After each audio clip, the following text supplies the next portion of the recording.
I'm excited to show you an all-scissor haircut. We actually did a tutorial on him a few months ago. It was a long clipper cut, and this is the grown out style. So obviously this needs a little bit more shaping because this used to be short clipper cut.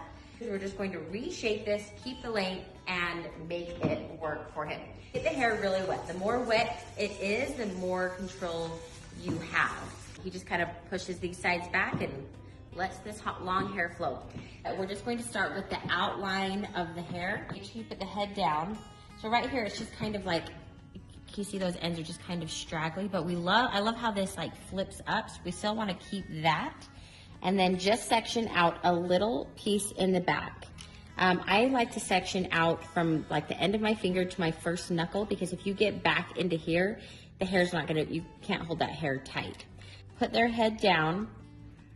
And then I'm going to turn my scissors at an angle, and we're going to just make small angle cuts. So we're basically doing a straight line that's jagged. So see all those little jagged? That will just help it so it doesn't look like a bulk cut. So then you grab some that you haven't cut and some that you have cut and match that line.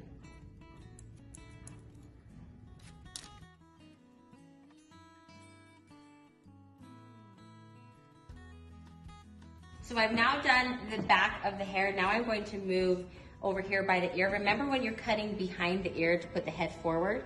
Now that I'm cutting in front, I'm just going to put that head up and connect all these dots. So remember, the haircut is all about connecting the dots.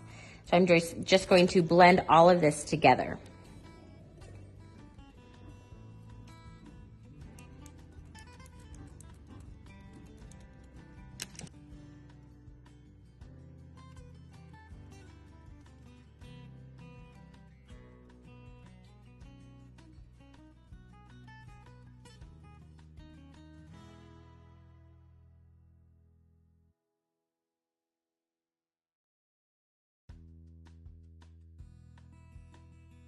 Now we're just going to comb this hair forward with the bangs, and we want to make sure that it's super even, but also definitely not like blunt Dumb and Dumber bangs. So we're going to pull this forward, and we're going to take, instead of little V cuts in the front, we're actually going to take deeper V cuts, and this will just give him a little bit more movement in the front of his hair. So if it's not parted exactly perfect, it's still going to look good.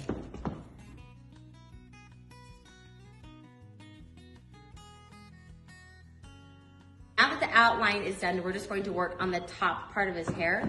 We're going to part about an inch right down the middle and work on that mohawk section. So you can see how I have just that inch parted. Then I'm going to comb all of this up. So since it's longer hair, I want a little bit more movement in the hair. You can see that since it's a clipper cut grown out, it's very blunt at the top. We are going to pull this section up and leave about 2 inches out, turn our scissors at an angle, and just make really deep V cuts. So you can see how there's not a ton of length off, but a lot of texture going to happen in this hair. So now we continue that mohawk section. You can see where you have cut right here and where you haven't, and just match all of that together.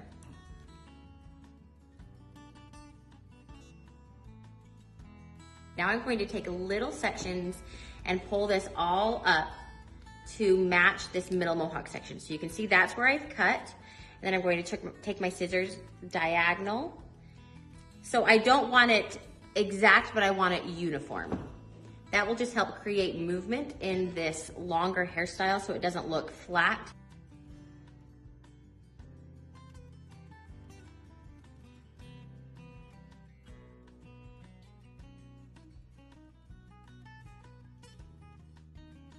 Worked at the top, now we just want to work at the bottom. I don't want this super layered, like I don't want short layers because I don't want it to look like a girl's haircut with a lot of volume right here.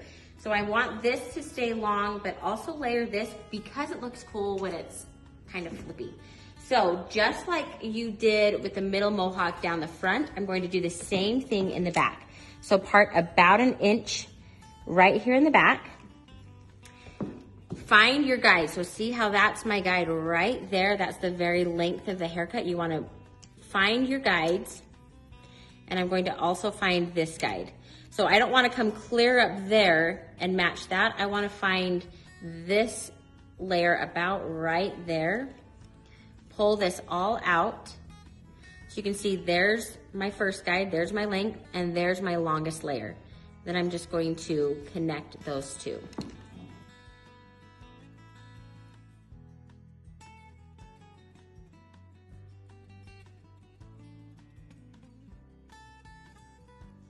So now we're cutting in front over the ear. We want to be extra careful because we don't want to cut any holes over the ear.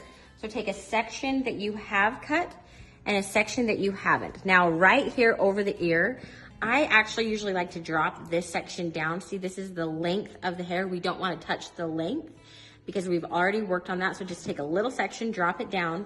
Now we need to figure out what we need to connect those lines to. So see how there's that top layer right there?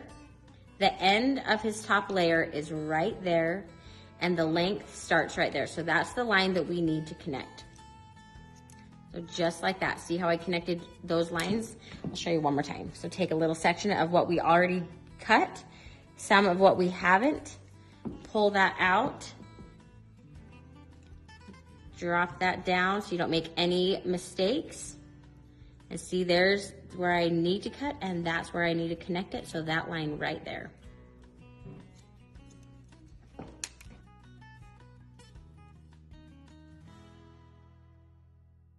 Haircut is almost finished, but do not overlook the neckline, even if they've got longer hair. If this hair blows in the wind, you don't want to see this goodness right here. Hold this hair out of the way, take your trimmers, and get all of that unwanted neck hair.